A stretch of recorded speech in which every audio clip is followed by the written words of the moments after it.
সুপ্রিয় দর্শক, আসসালামু আলাইকুম। সবাইকে স্বাগত জানাচ্ছি আজকের গুরুত্বপূর্ণ সংবাদে। প্রথমেই জানিয়ে দিচ্ছি সংবাদ শিরোনাম, পরে বিস্তারিত। প্রধানমন্ত্রীর মালয়েশিয়া সফর ঘিরে নতুন আশার আলো দেখছেন প্রবাসীরা। এবং সবশেষে থাকছে, বিশ্বকাপ শুরুর আগেই ব্রাজিল মরক্কো ম্যাচের ফল জানিয়ে দিল জ্যোতিষী রীতিনিয়া। শুনছিলেন সংবাদ শিরোনাম, এখন বিস্তারিত। তার আগে ছোট্ট একটি আবেদন, যদি আপনি ফিফা বিশ্বকাপ 2026 ভালোবাসেন, লাইক দিন। আপনার পছন্দের দলকে সাপোর্ট করতে চাইলে কমেন্টসে লিখে জানান আপনার পছন্দের দলের নাম, আর সাবস্ক্রাইব করুন আমাদের চ্যানেলটি, কারণ আমরা বলি সেই কথা যা অনেক মিডিয়া আড়াল করে। এখন চলুন বিস্তারিত দেখা যাক। প্রধানমন্ত্রী তারিক রহমান সরকার প্রধান হিসেবে প্রথম বিদেশ সফরের জন্য মালয়েশিয়াকে বেছে নেওয়ায় দেশটিতে বসবাসরত বাংলাদেশি প্রবাসীদের মধ্যে ব্যাপক উৎসাহ, উদ্দীপনা ও প্রত্যাশার সৃষ্টি হয়েছে। মালয়েশিয়ার প্রধানমন্ত্রী আনোয়ার ইব্রাহিমের আমন্ত্রণে আগামী 21 ও 22 জুন 2 দিনের রাষ্ট্রীয় সফরে কুয়ালালামপুরে আসার প্রস্তুতি চলছে বলে জানা গেছে।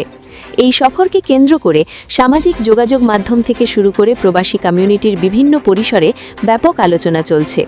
প্রবাসীদের প্রত্যাশা, দুই দেশের সরকার প্রধানের বৈঠকে দীর্ঘদিনের অমীমাংসিত বিভিন্ন বিষয়, বিশেষ করে আনডকুমেন্টেড বাংলাদেশিদের বৈধতার সুযোগ সৃষ্টি এবং মালয়েশিয়ার শ্রমবাজার পুনরায় চালুর প্রশ্নটি গুরুত্বের সঙ্গে আলোচিত হবে।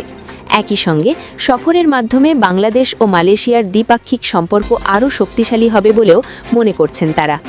প্রধানমন্ত্রীর সফরকে স্বাগত জানিয়ে ইতিমধ্যে সামাজিক যোগাযোগ মাধ্যমে নানা প্রতিক্রিয়া জানাচ্ছেন প্রবাসীরা।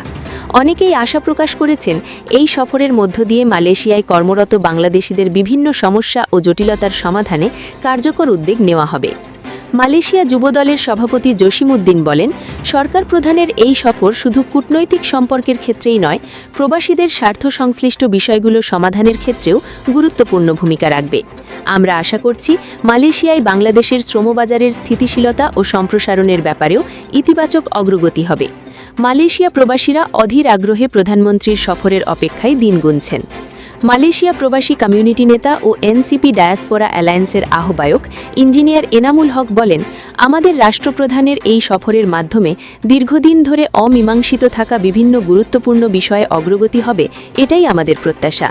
বিশেষ করে মালয়েশিয়ায় অবস্থানরত আনডকুমেন্টেড বাংলাদেশিদের বৈধতার সুযোগ সৃষ্টি এবং সিন্ডিকেট মুক্ত, স্বচ্ছ ও কম খরচে কর্মীবান্ধব শ্রমবাজার গড়ে তোলার বিষয়ে ইতিবাচক কোনো ঘোষণা এলে তা হাজারো বাংলাদেশি প্রবাসী ও তাদের পরিবারের জন্য বড় সুখবর হবে। সরকারের উচ্চ পর্যায়ের একটি সূত্র জানিয়েছে, আগামী 21 জুন প্রধানমন্ত্রী তারেক রহমান কুয়ালালামপুর পৌঁছাবেন এবং 22 জুন মালয়েশিয়ার প্রধানমন্ত্রী আনোয়ার ইব্রাহিমের সঙ্গে দ্বিপাক্ষিক বৈঠকে অংশ নেবেন। বৈঠকে বাণিজ্য, বিনিয়োগ, শ্রমবাজার, অভিবাসন, দক্ষ জনশক্তি রপ্তানি এবং আঞ্চলিক সহযোগিতা সহ বিভিন্ন গুরুত্বপূর্ণ বিষয় আলোচনায় স্থান পেতে পারে।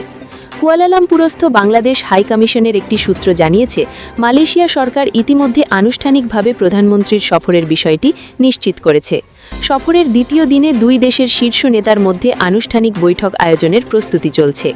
পররাষ্ট্র মন্ত্রণালয়ের কর্মকর্তারা জানান, প্রধানমন্ত্রীর মালয়েশিয়া সফরের সূচি প্রায় চূড়ান্ত। সবকিছু ঠিক থাকলে 21 থেকে 22 জুন তিনি মালয়েশিয়া সফর করবেন। এরপর 23 থেকে 26 জুন চীন সফরেরও কর্মসূচি রয়েছে। মালয়েশিয়া থেকে সরাসরি বেইজিং যাবেন নাকি আগে ঢাকায় ফিরবেন, সে বিষয়ে এখনও চূড়ান্ত সিদ্ধান্ত হয়নি।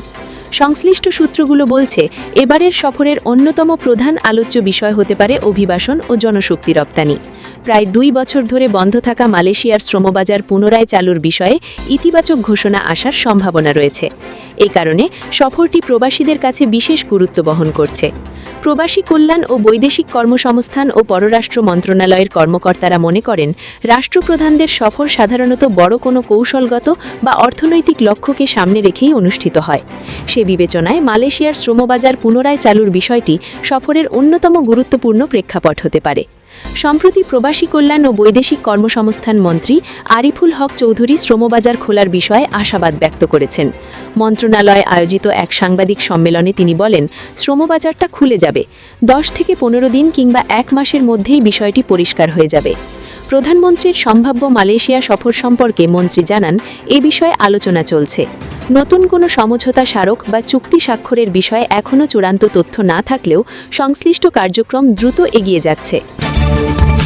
এবং সবশেষে থাকছে বিশ্বকাপ শুরুর আগেই ব্রাজিল মরক্কো ম্যাচের ফল জানিয়ে দিল জ্যোতিষী রীতিনিয়া। ফুটবল বিশ্বকাপ মানেই উত্তেজনা, ভবিষ্যৎবাণী আর সমর্থকদের জল্পনা কল্পনা। মাঠের লড়াই শুরু হওয়ার আগেই এবার আলোচনার কেন্দ্রে উঠে এসেছে এক হাঙর, নাম রীতিনিয়া।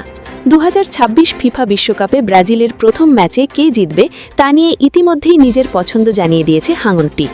ব্রাজিলের রিও ডি জেনিরো অ্যাকোয়ারিয়ামে থাকা রীতিনিয়াকে ঘিরে গত বুধবার 3 জুন আয়োজন করা হয় এক ব্যতিক্রমী পরীক্ষা।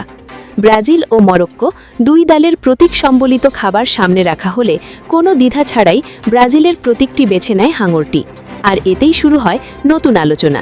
মুহূর্তেই সামাজিক যোগাযোগ মাধ্যমে ভাইরাল হয়ে যায় রীতিনিয়ার ভবিষ্যৎবাণী। ফুটবল বিশ্বকাপে প্রাণীদের দিয়ে ম্যাচের ফল অনুমানের ঘটনা অবশ্য নতুন নয়। 2010 বিশ্বকাপে জার্মানির বিখ্যাত অক্টোপাস পল একের পর এক ম্যাচের সঠিক পূর্বাভাস দিয়ে বিশ্বজুড়ে আলোচনায় এসেছিল। এরপর বিভিন্ন সময়ে বিড়াল, উট, এমনকি টিয়া পাখিকেও এমন ভূমিকায় দেখা গেছে। এবার সেই তালিকায় নতুন সংযোজন হাঙর রীতিনিয়া। বিশ্বকাপে নিজেদের অভিযান শুরু করতে যাচ্ছে ব্রাজিল, প্রতিপক্ষ শক্তিশালী মরক্কো। গত বিশ্বকাপে সেমিফাইনালে উঠে চমক দেখাতে পেরেছিল আফ্রিকার দলটি। অন্যদিকে বহু প্রতীক্ষিত হেক্সা মিশনে এবার আরও শক্তিশালী দল নিয়েই মাঠে নামতে চায় সেলেসাওরা। তবে হাঙরের ভবিষ্যৎবাণী যতই আলোচনায় থাকুক, শেষ কথা বলবে মাঠের ফুটবল। মরক্কোর তারকাদের বিরুদ্ধে ব্রাজিল কতটা দাপট দেখাতে পারে সেটাই এখন দেখার অপেক্ষা ফুটবল প্রেমীদের।